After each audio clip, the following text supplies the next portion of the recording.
His first in just a handful of public appearances since he left office in January. Our next guest says while the president did deserve a break from the spotlight, the country needs him to start speaking out again. Caroline Randall Williams writes in the New York Times a piece titled, "President Obama, Where Are You?" It reads in part, "President Obama, now is the time to start talking. I recognize and respect your deliberate approach to navigating these fraught times, but this relentless subtlety has become wearisome. Mr. Obama, now is not the time to follow the keep quiet rules while the new administration plays moral equivocator to a much aghast nation. It's time for you to come back."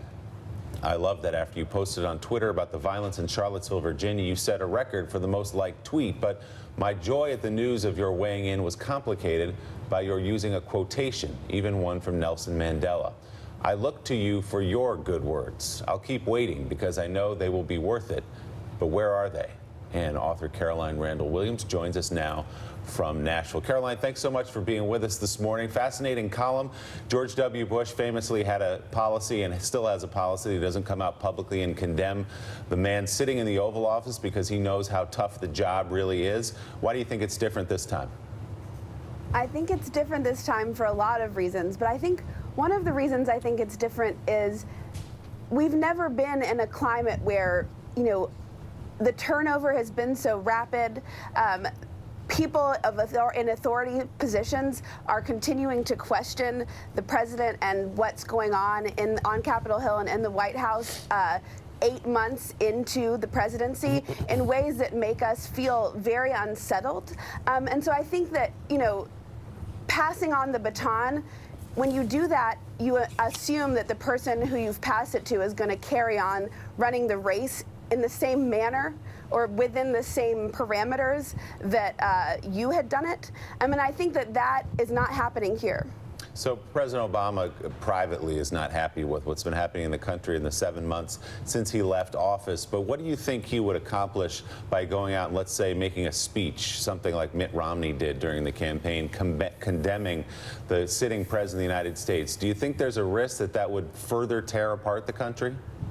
So here's the thing. I don't think that I'm not asking for condemnation. What I'm asking for is some insight, from those of us who are sitting here bewildered, some insight into what we can do, from somebody who knows how the machines of politics work more informedly.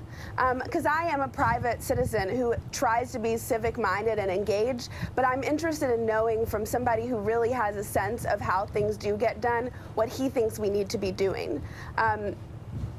Because there's also so much language of chaos that's coming down from Washington and from the media right now, and I want to know what his take on some of that is, because I think the genuine sense of, I wrote panic in my article, and I don't know that panic might be a bit extreme, but there is a sense of unrest that I'm really invested in understanding and knowing if the scale of my discomfort is reasonable, and I think that he's somebody that I would look to and trust his insight in that. Caroline, John Heilman has a question for you. Hey, Caroline, I think you speak for millions of Democrats who would like to hear more from President Obama right now, but I'm trying to gauge a little bit your tone. I run into liberals and former supporters of the president all the time who are almost at this point a little angry at him for not engaging more, who feel like he's being in some way irresponsible for not taking him, for not being more actively involved in the civic dialogue right now, for not taking on Donald Trump. You seem to be like you kind of wistfully want him to be sort of a pundit here, like you want to hear what he has to say, his take on views, but do you feel in some way kind of almost agitated or angry about the fact that the president is on the sidelines at this point in the Trump administration? Well, what I will say is, yes.